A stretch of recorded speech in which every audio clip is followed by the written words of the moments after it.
जय माँ काली। पूर्णिमा की रात में ये छोटी सी साधना करके आप अपने स्पिरिचुअल ग्रोथ को 4 गुना बढ़ा सकते हो। जिन भी लोगों को लगता है कि उनकी ऊर्जा चोरी हो जाती है, बहुत ज़्यादा जाप करते हैं, फिर भी उनके अंदर उस शक्ति का एहसास नहीं हो पाता है जो कि होना चाहिए, मंत्र की शक्ति वो एहसास नहीं कर पाते, कुछ अनुभव नहीं हो पाता, तो इसका मतलब यही होता है कि ऊर्जा आपकी बँट जाती है। जैसे किसी के साथ बैठते हैं, कोई ऐसा आपके साथ पर्सन है जो आपकी ऊर्जा को शॉक कर लेता है। तो अगर ऐसी स्थिति आपके साथ बन रही है या फिर आप काफ़ी समय से साधना कर रहे हैं, आपको कोई ग्रोथ दिखाई नहीं दे रहा है, तो ये बहुत ही सुनहरा अवसर है आपके लिए। आप पूर्णिमा को और अमावस्या को, मतलब ये जो दोनों तिथियाँ होती हैं बहुत ही ख़ास होती हैं और हर साधक को इसका प्रयोग करना आना चाहिए। अगर आप इसका प्रयोग करना सीख जाते हैं तो आप अपने स्पिरिचुअल ग्रोथ को बहुत ही अच्छी ऊंचाई दे सकते हैं। वो सारे अनुभव आपको मिलेंगे जो आप दूसरे साधकों के मुख से सुनते हैं। चलिए साधना को समझते हैं। साधना के लिए आप, जैसे आपको कैलेंडर देखकर पता चल जाता है कि पूर्णिमा कब है, हर महीने पूर्णिमा आती है। आप उस दिन ऐसा निश्चित करें कि पूरा काम 11 बजे रात तक ख़त्म हो जाए, आपको शांति मिले, आप आराम से साधना कर पाएँ, कोई डिस्टर्ब ना करे।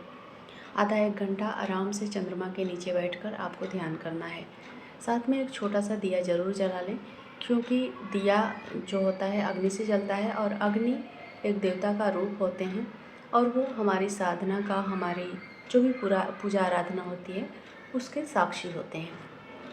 तो इसलिए घी तेल जो भी आपके पास है उसका दिया जलाकर ज़रूर रखें और ये कोशिश करें कि आप चंद्रमा के प्रकाश में बैठें। पूर्णिमा पर पूरा प्रकाश फैला होता है, तो आपको ऐसा मतलब जगह चुनना होगा जहाँ पर आप चंद्रमा के नीचे बैठ पाएँ।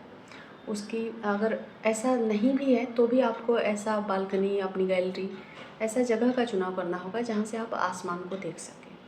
ठीक है। अब आपको ध्यान मुद्रा लगा लेनी है। आसन ज़रूर रखिएगा, आसन बताना मैं भूल गई थी। तो आसन पर आपको बैठकर ये साधना करनी है, ध्यान करनी है। ध्यान मुद्रा लगाकर बैठेंगे, रीढ़ की हड्डी सीधी होगी और 5 मिनट तक सांसों पर ध्यान देंगे, जिससे कि आपका जो शरीर है पूरी तरह से स्थिर हो जाए, आपका मन स्थिर हो जाए। फिर आप एक विजुअलाइजेशन करेंगे जिसमें आप ये सोचेंगे अपने मन में, ये मतलब मन में एक इमेज क्रिएट करेंगे कि आपके सहस्रार पर चंद्रमा की तरफ से निकलकर एक रोशनी आ रही है, एक लाइट आ रही है जो कि आपके सहस्रार चक्र पे गिर रही है, आपके सर के ऊपर गिर रही है और पूरे शरीर में फैल रही है। इस विजुअलाइजेशन के ज़रिए आपके अंदर, मतलब ये सिर्फ विजुअलाइजेशन नहीं है, सिर्फ आपका सोचना नहीं है। जब कुछ समय तक आप ऐसा करेंगे, ऐसा सोचते रहेंगे लगातार ध्यान में बैठते हुए, तो आप इसकी ऊर्जा को महसूस भी कर पाएंगे और सच में ऐसा हमें लगता है कि हमारे ऊपर प्रकाश गिर रहा है, हमारा जो रोम रोम है उस प्रकाश को खींच रहा है।